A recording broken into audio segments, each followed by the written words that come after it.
So, when you start building with AI, it usually begins with just a single prompt, right? But what happens when your project gets bigger? All of a sudden, you've got all these different AI parts that have to work together, and trust me, it gets complicated, fast. In this explainer, we're going to break down a really powerful framework that helps you move beyond those simple prompts and start architecting truly intelligent systems. If you've got a great idea you're trying to build, you are probably wrestling with this exact question. How do you actually manage all the moving parts to build something that's not just cool, but also scalable and easy to maintain down the road? Well, that's the puzzle we're here to solve today. Okay, let's dive right in. We'll start by talking about this whole AI orchestration puzzle. Then we're going to break down the 3 core pieces you need to know about: commands, agents, and skills. We'll even look at a real-world example to see how they fit together, and, most importantly, we'll talk about how you can choose the right tool for the right job. As our ambitions with AI get bigger, we eventually hit a wall. Those single prompts just don't cut it anymore. We need to build these complex, sophisticated workflows where different AI components can talk to each other and collaborate. And that is the core challenge of AI orchestration: how to manage all that complexity without completely losing our minds. This big shift from just giving the AI single instructions to building these complex systems actually has a name: agentic-engineering. It's all about designing teams of intelligent components that work together to solve problems. And to do that well, you really need a specialized toolkit. So, the very first tool in our new toolkit is the command. The easiest way to think about this is like the front door to your entire AI workflow. It's that simple, user-facing instruction that just kicks the whole thing off. Okay, so a little more formally, a command is basically a predefined template that a user can call up. It's built specifically for orchestrating a workflow. Its whole job is just to get the ball rolling by injecting a very specific set of instructions into whatever is happening right now.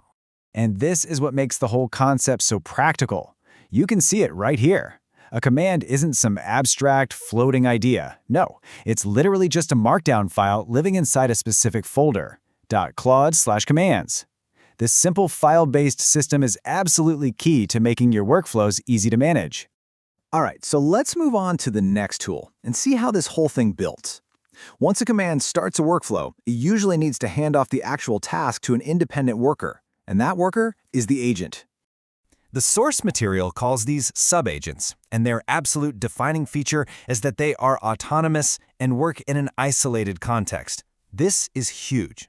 It means an agent gets its own fresh, clean space to work in, with its own tools, its own permissions, even its own memory. And that isolation is so critical because it prevents things from getting messy. It lets the agent just focus on its one job with no distractions. And again, just look at the structure here. Just like the commands, agents live in their own special directory. This isn't just about keeping your files tidy, This physical separation in your code directly mirrors the conceptual separation as independent workers. It's really smart. Okay, so if agents are the workers, then what tools do they use? Well, that's where our third and final component comes in: skills. Think of these as your reusable, specialized toolkits that you can just plug into any workflow you want. A skill is basically just a piece of knowledge you can inject into a process.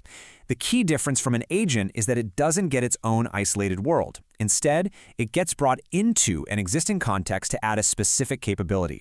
It's kind of like a plugin, designed to be totally reusable and configurable. And because they're auto-discoverable, your agents can find and use the right tool for the job all on their own. And this setup just brilliantly shows how modular they are. Each skill gets its own subfolder inside .claude/skills. This structure makes it so easy to build up a whole library of special functions that any of your agents can just grab when they need it without you having to reinvent the wheel every single time. Okay, so we've seen the 3 pieces: commands, agents, and skills. But how do they actually, work together? Let's walk through a super simple, practical example: the weather orchestrator. So let's follow the flow here. It all starts over on the left with step 1. A user types in the /weather orchestrator command. That's our entry point. That command immediately triggers step 2 and calls on a specialized weather agent to do all the heavy lifting. Finally, in step 3, that agent uses a very specific tool, the weather SVG creator skill, to generate the final image. Simple, right? Command to agent to skill.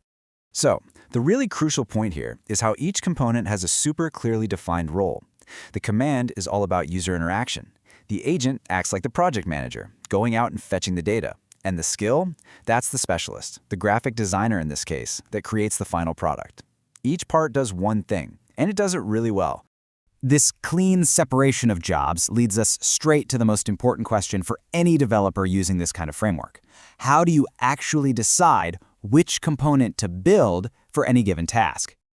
And this isn't just some academic question, right? This is a practical one that will literally determine how clean, how efficient, and how maintainable your AI system is going to be. Getting this right is the absolute key to making orchestration work. So here's the simple guide. Use a command for anything a user interacts with directly. It's how a human starts things. Use an agent for any task that needs to run on its own and needs that clean, isolated workspace with its own tools and memory. And finally, use a skill for any reusable bit of knowledge or function that you want to plug into different places. It's that easy. Commands start, agents do, and skills provide the tools. And the source gives us some fantastic rules of thumb. First, your main user workflows, always commands.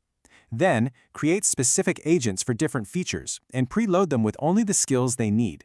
This is so smart because it means you only bring in complex tools right when you need them, which keeps everything efficient. And hey, let's be real, for super simple, one-off tasks, you might not even need this whole structure at all. So, what's the big takeaway from all this? Well, understanding the difference between a command, an agent, and a skill is about so much more than just organizing your files. It's a fundamental shift in how you think. You're moving from just writing prompts to actually consciously architecting intelligent, multi-part systems. So as you go back to building your next AI project, I'm going to leave you with this question to chew on. With a framework like this, are you just writing a series of instructions anymore? Or are you now truly in the business of architecting